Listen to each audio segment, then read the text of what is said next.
Hey Nash, what should we make? I was watching GoodFellas last night, and that scene where they make dinner in prison is iconic. Let's make some prison sauce. All right, let's make some GoodFellas Prison Sauce. In prison, dinner was always a big thing. We had a pasta course, and then we had a meat or a fish.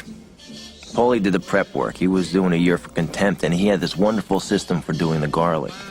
He used a razor, and he used to slice it so thin that it used to liquefy in the pan with just a little oil. It's a very good system. Vinny was in charge of the tomato sauce. Ah, got the smell. Got three kinds of meat in the meatballs. What'd you put in it? Veal, beef, and pork. Ah, good, but you gotta have the pork. Oh, that's the flavor. I felt he used too many onions, but it was still a very good sauce. Vinny, don't put too many onions in the sauce. I didn't put too much onions, Paul. 3 small onions, that's all I did. 3 onions.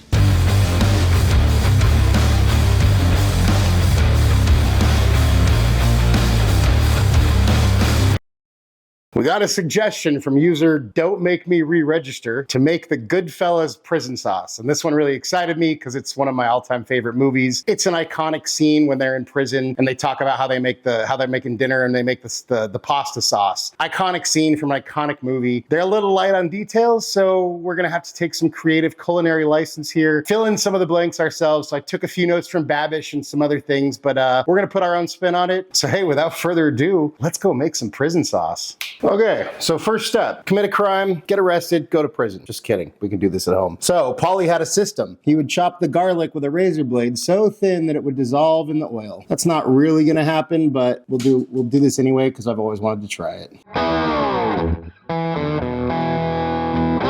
Clearly getting really thin slices is not my cup of tea or not my thing, but don't cut yourself.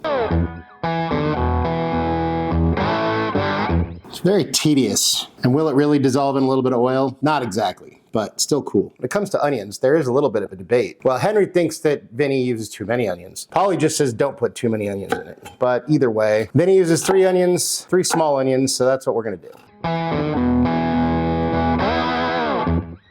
So we're just gonna dice these guys. We'll be making a separate sauce just for Nash that doesn't have any onions, so just so you know. I would say you could get away with using 2 onions just fine. So now to a fairly decent sized pot, we wanna brown all our meat, and that way we wanna add some flavor to it to brown it, but we also want that fond that comes along with it for the rest of the sauce. So first we're gonna go in with about 1 pound each of hot Italian sausage and sweet Italian sausage. And if you have to do it in batches, do that because you don't wanna overcrowd.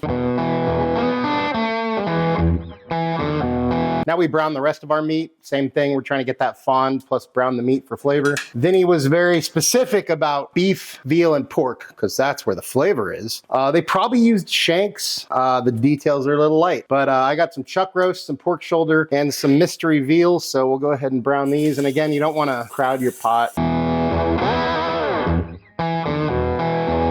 Once your meat's all browned, we remove it, set it aside. We'll get to that later. So once we have a nice fond from that meat, now we're gonna go ahead and put in our obscene amount of onions, a healthy tablespoon of tomato paste. We're just gonna stir that around, let everyone get to know each other, become friends, all that good stuff. Toasting the tomato paste brings out a little bit more of that flavor, caramelize some of those sugars.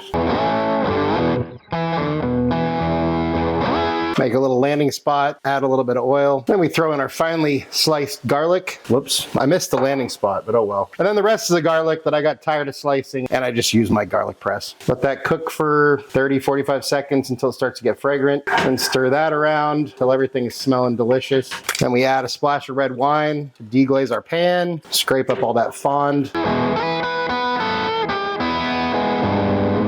Once your wine is basically gone, we add the star of the show, some San Marzano tomatoes, peeled but whole. I think Vinny puts in 2 cans just because of the ridiculous amount of onions we put in here. I'm gonna do 3. Then you can break those up. If you don't like a chunky sauce, you can run that through a food processor, a blender, a food mill first. But if you're down for a chunky sauce, you can just break them up with a spoon. I'll stir everything together, let everyone get to know each other a little bit, you know? Then we add about a cup of water or broth. Once your sauce is starting to simmer, you give it a stir. And then we add in our mountain of meat, our sausages, get everything down in there. We might use too much meat, but oh well. It'll work. I'm not complaining. And then we add in a few bay leaves, a few stems of basil, and then 1 to 3 peeled carrots chopped in half or thirds, just to help reduce the acidity of the tomato sauce. So dump everything in there. And then at this point, turn your heat down to low, and then we're gonna let this simmer for 4 hours. We wanna stir it every now and again just to make sure nothing sticks. And then at the end, we'll go ahead and pull the carrots. And if you use like shank or meat with bones, then we'll go ahead and pull those bones out as well. But oh, and the bay leaves. But everything else is good. So now we wait. Make sure you're stirring this regularly. After a few hours, just go ahead and give this a taste. Check for seasoning. Just gonna go ahead and add a pinch of salt, a little bit of pepper, a little bit of garlic. Add what you need. Let it keep simmering. Once your sauce is nice and cooked, you go ahead and fish out the carrots, the bay leaves, if you can find them. And if you use shank or anything with bone, go ahead and get rid of the bones. But other than that, we should be good to go. Now we take some pasta. They don't specify what kind of pasta. I just felt like rigatoni felt right. And then we just take some of our sauce, put that over the top. Yeah, we probably used too much meat. This is a very meat-heavy sauce. That's all right. I'm not complaining, and neither should you. I'm gonna just grate some Parmesan over the top of this. And we're just gonna garnish this guy a little bit. And there's our prison pasta. Lots of work, but hopefully worth it.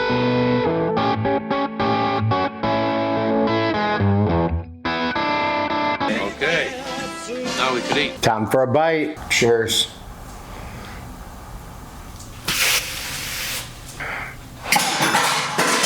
It's freaking delicious. I'm so happy that I made it. It's been one of my favorite movies for most of my life, so awesome. Can't believe I didn't think of it on my own. But hey, thank you so much. Don't make me re-register. Thanks for the idea. Really appreciate it. Delicious. Look, it's full of meat. It's full of flavor. It's rich. It's tomato saucy, but it's also kind of almost like a chili on top of some pasta. So that's like a, what, skyline chili? But not quite. Anyways, it's just freaking delicious. It takes forever to make, but as far as like work that you actually put in, not that much. So if GoodFellas is an icon in your upbringing, your childhood, your growth, you as a young adult, whatever, depending on how old you are, definitely worth trying. You won't regret it. But hey, let's see what Nash thinks. Hey, bud.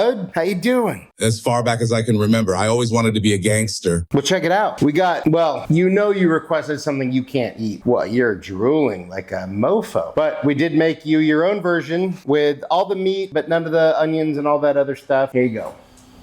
What do you think? I'm sure yours is even better, but this is packed with flavor and meat and just dang delicious. Anything you want to say to your fans? Never rat on your friends and always keep your mouth shut. Nash approves, even though his wasn't quite the same, but I approve. It's a freaking delicious dish, and I'm not surprised. I mean, it's old school, Italian, legit, made man, wise guy. So hey, do yourself a favor. Go make this and eat like a wise guy, eat like a made man or woman, whatever, you know, modern times. Give it a shot, especially if this movie is something that you hold dear to your heart like I do. Thank you so much. Don't make me re-register. Really appreciate the suggestion. Don't regret making it at all. It's freaking delicious. Thank you so much for watching. Appreciate you all. Love you all. If you wouldn't mind taking a second to like, share, and subscribe, that'd mean a lot. It'd help us out. If you want to get notifications every time we drop a new video, go ahead and hit that notification bell. If there's anything you want me to cook, you want me and Nash to make, go ahead and drop that down in the comments or head over to our website, timschaoskitchen.com, and send us a message there. And hey, just remember, cook more, eat better, embrace the chaos. That's it for now, folks. Until next time,